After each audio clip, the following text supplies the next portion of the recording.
we might kick off. Thank you everyone for joining us. I'm Alice McFarlane from Better Evaluation and GEI. If we could go to the next screen, Patricia.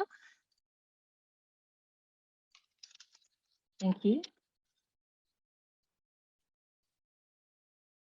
So I'd like to, before we begin, just start this session by acknowledging the Muwi Nina people of the Southeast Nation in Tasmania, where I am currently living and working. So I'd like to acknowledge the traditional owners and custodians of these lands and pay my respect to the elders past, present and emerging. And I'd also like to acknowledge and pay my respect to the traditional custodians of the lands on which each of you are living, learning and working from today. A few notes before I hand over to our presenters to introduce themselves. As you would have heard when you joined, this session is being recorded, and so we will be sharing a video of the presentation section of the session and a written summary of the discussion after over the next few days. To minimize distraction, we would request that you keep your microphone on mute unless you are speaking. And if at any point your connection fails and you find yourself kicked out of a meeting, you can just use the Zoom link to rejoin. The only point where you'd have to wait is when we're in the breakout sessions, but you'll be let back in at the end of that. So throughout today's session, we will be using the chat function to ask any questions or for you to post any comments. You can find that by hovering either at the top or bottom of your screen and clicking the chat icon. And we also encourage you to, at the second half of the session, to post any questions or raise your hand to join in the discussions. And we'll try and get to as many of these questions as we can today. But if not, we also encourage you to join the Footprint Evaluation Discussion Group, where we will be continuing this conversation with people who weren't able to attend the live session. And so with that said, thank you very much again for joining us, and I will hand over to Patricia Rogers to take us away. Thanks, Patricia.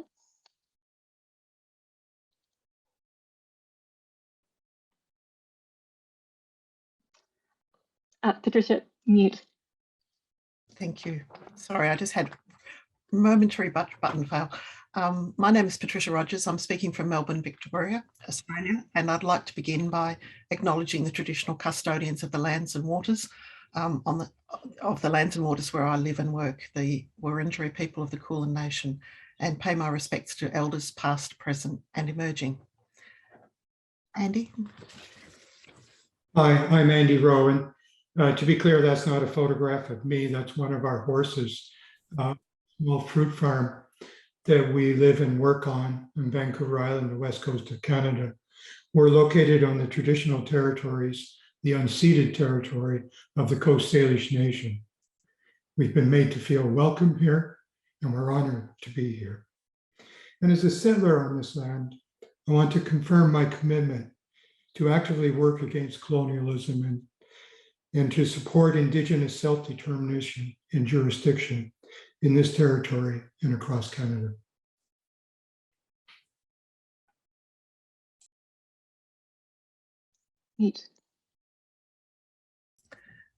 Please type into the chat where you're from today. That would be terrific.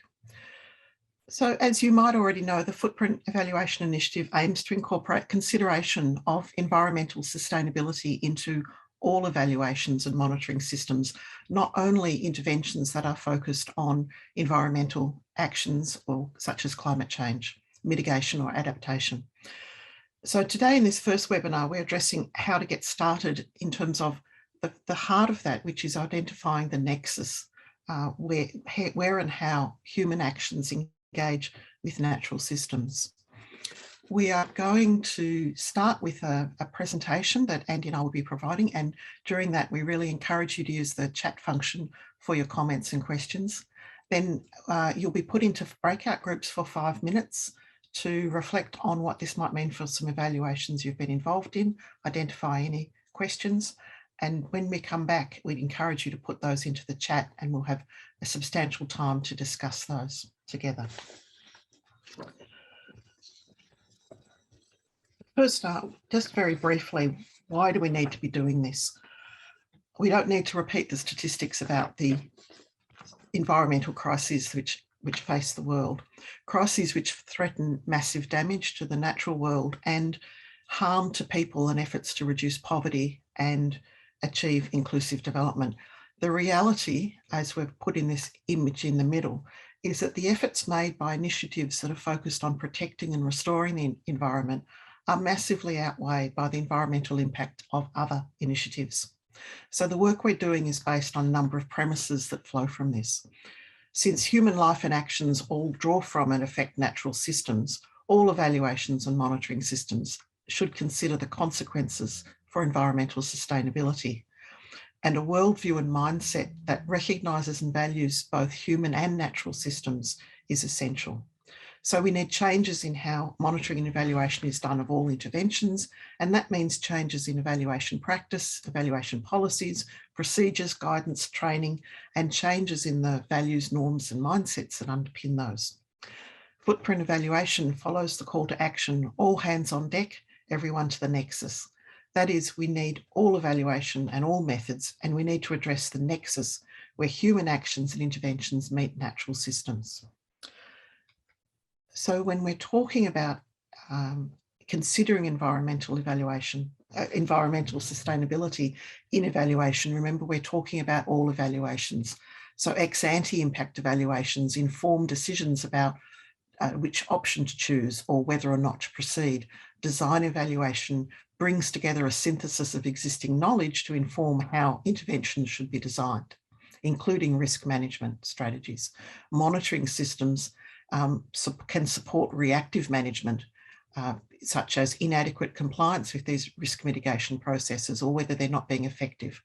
Process evaluation and real-time evaluation can support adaptive management to improve implementation and to address emerging risks and opportunities. Impact evaluation and systematic reviews of them can inform decisions about subsequent scaling up. And all of these need to consider environmental sustainability. The footprint evaluation in our second phase is continuing the focus on engagement with people working in this. We're developing a number of specific tools and resources, curating resources through the Better Evaluation and Knowledge platform, running some workshops and webinars, virtual and in real life, and providing some technical assistance, working with partners in the GEI to look at what this means for monitoring systems. And you can find more information about that through our page on Better Evaluation.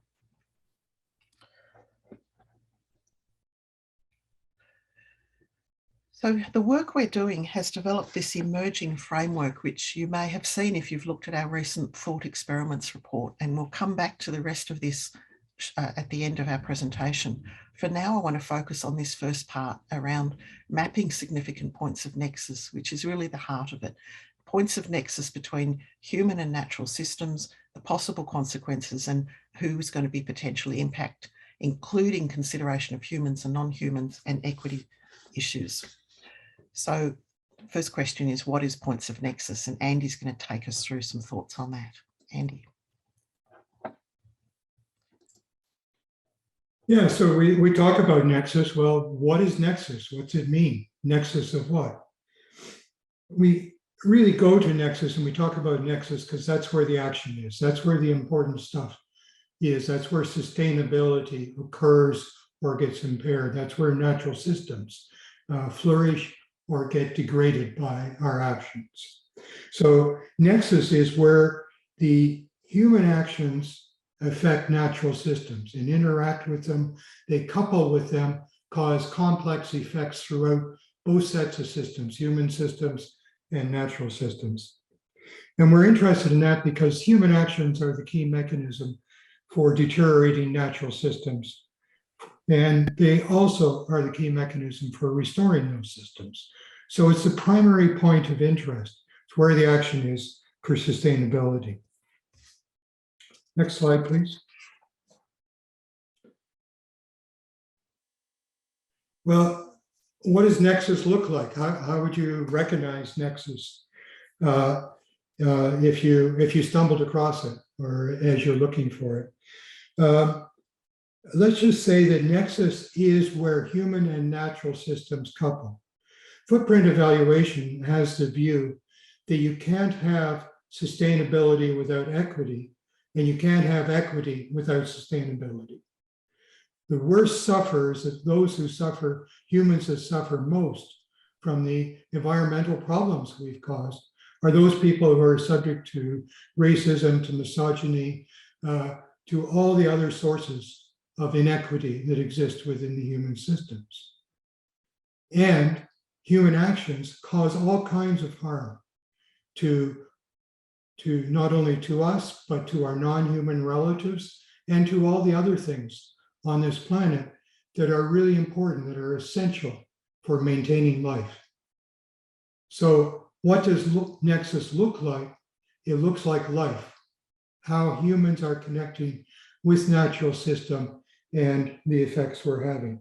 Now, let's just take an example. Let's take agriculture. Say you're doing a traditional evaluation of agriculture, and what you'd normally look like at a farming practice, technology, livelihoods, food security. You'd look at gender, you'd look at who gets access. All those are human systems. Agriculture depends on soil, water, air, trees for shade, all kinds of things, and it affects those. Agriculture is a major source of deteriorating environmental conditions in the world. So we shouldn't ever even think of evaluating some kind of agricultural program without looking for the nexus points. And those nexus points are everywhere throughout agriculture, wherever it connects with water, with soil, with air, with trees, displaced trees, plants, trees. So that's what Nexus looks like. And go to the next slide.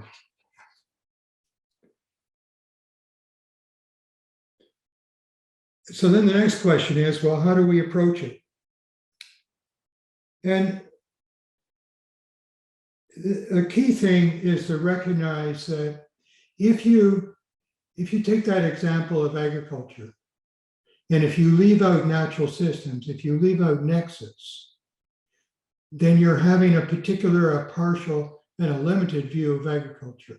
And we're supposed to, as evaluators, we're supposed to address the value, the merit and worth of an intervention. And if we leave out all these important effects that are undermining the possibility of life on this planet, if we're leaving those out, then we're missing a lot of the value, of the merit and worth, the harm that this particular set of interventions is causing. And by not illuminating them, by not including them, we're not helping to see the path to restoration, to improvement, to reducing that harm. Think about how you approach Nexus as having a conversation. You're having a conversation with some of the key interests involved in the program. And you start to snowball, you start to invite other representatives of other interests, representatives of the soil, representatives of the wildlife, representatives of the water systems. And you keep talking about the intervention, but you're introducing into the conversation the discovery of all these other connections that occur at the Nexus. And that's how you approach Nexus. You don't stay within the defined bounds of the intervention. You open it up to explore all the points of Nexus, bring them into the purview of the evaluation. And in that way, you're able to give a much better assessment of the value, the merit and worth, and how to improve. Can I go to the next slide, please? We want to give you a few examples. Now, footprint evaluation has been working on a number of undertakings. And one of them is we said to ourselves, well, what about personal protective equipment, PPE, that is and was very important in the responses to the pandemic. And I am confident that you're all familiar with the mad rush to internationally, globally, to obtain personal PPE. And I'm sure you're aware of the resulting inequality, the international struggles and attempts to secure and lock up supply, and therefore exclude others from getting supply. And the sort of mortality, illnesses, and economic effects. PPE is personal protective equipment, things like masks, gloves, gowns that you use to keep a distance, separate you from the airborne vectors of COVID. So footprint evaluation undertook a what if experiment. We said, well, what if an evaluation was going to look at national provisioning for PPE under the pandemic? Can I get the next slide, please? And here's some of the points of Nexus. At every stage, preparing, procurement, manufacture, all the way through disposal, there are Nexus points between the human system, getting the PPE, manufacturing the PPE, and the environment. It's unavoidable, it's there. Masks and PPE are plastics, they're made from petroleum fuel. So there was a tremendous increase in the use of raw petroleum. Disposal of PPEs. We have landfills with tons and tons, hundreds of tons of PPE equipment sort of accumulating in them. And if we expand PPE to think about other single-use plastics, like the plastic bags, the containers for food, takeout food, all of that, you can see that the interaction, the provisioning of PPE had tremendous number of nexus points with natural systems. And in general, they're all harmful. And in general, they could have all been avoided or reduced if they had adequately prepared and prepared stocks, if they considered how to have manufacturing closer to home, how to manufacture in a more sustainable way, have better product designs. So that was one experiment we did. And it's a good example of nexus points, types of nexus points. Can I go to the next slide? Patricia? So Patricia posed, we did a series of thought experiments. I'm most familiar with sustainability in natural systems, and my other five colleagues in footprint, less so. Not ignorant, not unconcerned, but just haven't really worked in that territory.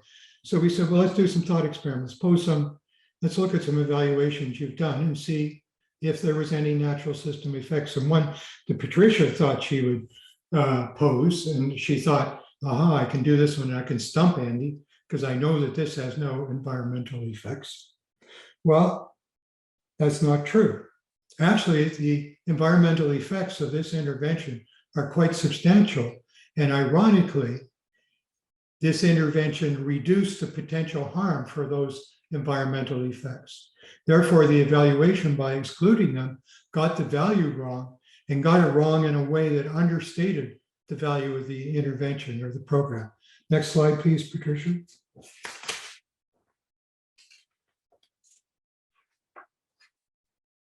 The actual intervention was, I hope I get this right, basically deinstitutionalizing or diverting people from prisons into other forms of treatment and holding. And so on the slide, we've got take a human systems focus. That's what Patricia's evaluation look at. Adding the nexus focus adds all of this stuff. Think of a prison like a small town, but a unique small town. First of all, it's very densely populated. Secondly, it has a tremendous amount of concrete and steel, which has enormously harmful environmental effects in their generation and in their transport. And then it has all the other stuff that goes on in a small town, all the human waste, the maintenance, the construction, the painting, and all of that. And environmental protection and management is a very low priority in a prison. So you sort of have the worst case scenario of a small town. And that's all harmful. It's tremendously harmful to natural systems. So as you go on to the next slide, Patricia, here we have a case where the evaluation significantly understated the benefits of the intervention by excluding natural systems and ignoring those points of nexus. Now, we say old growth forest logging, but actually any logging. Our forests are systems. They're not trees or a group of trees. They're complex systems that are really important for human life. And they're really important for regulating climate. They're really important for managing water flows, for stopping mudslides and all of this stuff. And they're places where all kinds of critters live, where there's biodiversity thrives in forests, and particularly in natural forests. So when we cut them down, we're taking all that out. And the way we do, can I go to the next slide, please? Sorry, go back. I made a mistake there. And the way that we do forestry is we usually give long-term leases to forest companies who harvest, and they take a harvest and run type of approach. They'll clear cut or pretty intensely cut an area. They'll likely reforest it with homogeneous plantings that are subject to all kinds of disease and don't provide the ecosystem services. But they also leave in their wake towns that thrived for a while on the forest industry that are now suffering. And the nexus there, looking at the nexus, takes us back to what those towns are like after the forest industry leaves, after it's devastated the surrounding lands, after they've affected the mental health, the biodiversity, the life of all the critters that lived in those forests, and the water and land flow and all of that is affected. So that's, if we're going to look at logging and forestry, that's how the types of nexus points we'd see. Finally, could I turn to, before handing back to Patricia? Now, we've talked about the types of effects, but where we are right now, think of us as we're on a trail. And it's not a well-developed trail. It sort of meanders through the forest, along some rivers, and we're heading towards where we are systematically including sustainability and natural systems in evaluation. But we're still breaking the trail. And our ambition is that trail will become a fairly established pathway, and eventually it'll become an avenue where it's easy to include sustainability and natural systems in evaluation. And for evaluation to start contributing to addressing all of the issues, all the natural system issues, and the coupled equity issues that we have on this planet. Well, when we're forging that trail, it's pretty hard going if we're out there by ourselves with a tool. I don't know, an axe or a saw or whatever. It's pretty hard going. We're probably going to fall down. We're going to hurt ourselves, and we're not going to make much progress. And really, 2030 is the period when we reach thresholds, irreversible thresholds in the natural system. I don't think that trail would even be slashed out before 2030 if we do it alone. But if we engage other people who know about things that are important to making the trail and who bring with them other tools and knowledges, traditional knowledge, ancestral knowledge, don't go here because you'll be offending this. Don't go here because the land is not stable. And they bring their tools, and we can together help each other build and work together to rapidly create that trail. But it's an exploration. That's the pathways we're on. And so when you're looking for points of nexus, when you're looking for nexus, one of the things that our colleagues are going to bring on the trailblazing is the concept of planetary boundaries. And they're going to mention that, and we're going to say, hey, that sounds like a good enumeration of the natural systems that we have to take account of, that we have to look for, and that will help us find the points of nexus. And then we can include them in the evaluation, and we can help the program adapt to become less harmful and to move towards restoring those systems.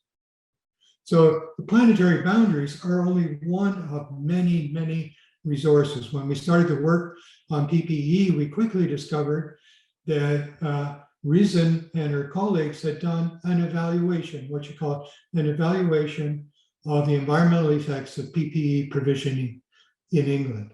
And it was an excellent piece of work. It was an evaluation done by someone who trained as a surgeon. These are all of our fellow travelers on the route that we're taking to identify nexus, to understand nexus, and then to incorporate this into our evaluations. Patricia.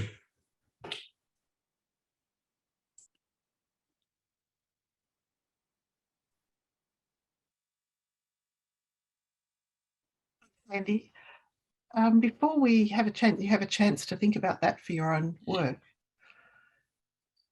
I just wanted to share the sort of emerging guidance that's coming out of the work that we're doing. We've talked about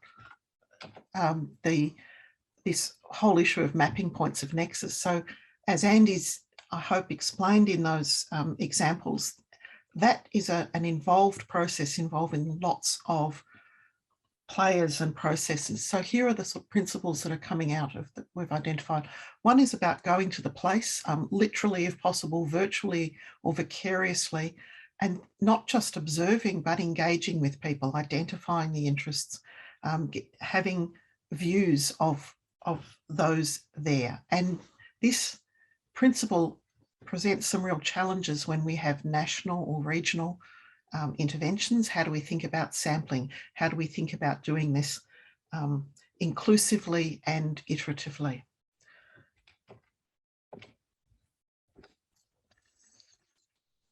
I'm sorry, I'm just, for some reason, my arrow key is not working as it ought to. As part of mapping points of nexus, we do need to expand the scope of within which we often think about evaluations and those things that we're evaluating. We often need to expand the place spatially to think about downstream and downwind, to think about whole landscapes, not just narrow sites. And we often need to expand it temporally, to think about not just the impacts within the life of a project or the life of an evaluation, but for longer periods, intergenerationally. What are the consequences going to be? We need to draw on multiple sources of expertise, as Andy's talked about the fellow travellers on this. So a lot of people in evaluation come from social science backgrounds. We need to connect more with people who bring natural system science to it, and also local and Indigenous knowledge, community science. We need to use systems thinking to think about feedback loops and tipping points and fractals and boundary critiques and all of the concepts from systems thinking, but also the way of thinking about using models to as ways to support our thinking and our communication. And in all of this, we need to focus on the big issues. We think that considering environmental sustainability is not about identifying every possible consequence and measuring everything or estimating everything and adding it up. How do we focus our evaluation resources on what's significant and not just what's easily measurable, but what's actually going to be important? And all of these principles seem to be connected to us, and all of them are things we're wanting to explore more. So that's the thinking about points of nexus. In terms of your breakout groups, Alice will be putting you into those very small groups for 5 minutes, literally. And what we invite you to do is to think of an evaluation you've been involved in and know well, and have a go at identifying some points of nexus. If you're having trouble, you might like to think about how they might interact, human and natural systems, at different points of a theory of change or a logic model. Think about inputs or think about outcomes. Think outside the traditional temporal or spatial frames. So you'll have 5 minutes. When you have some questions, please bring those back and type those into the chat when you come back, or an example you'd like to talk through.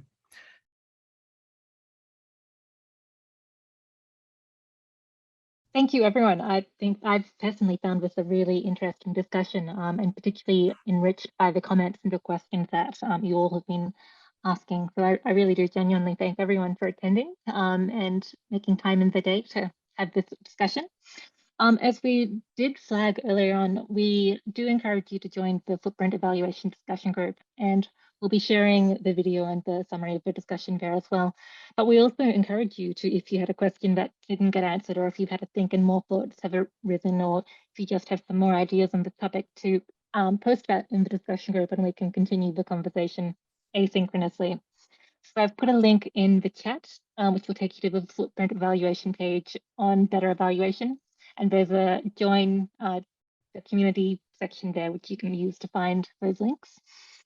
And other than that, I just want to thank Patricia and Andy again, and you all, and also to thank GEI for supporting the Footprint Evaluation Initiative.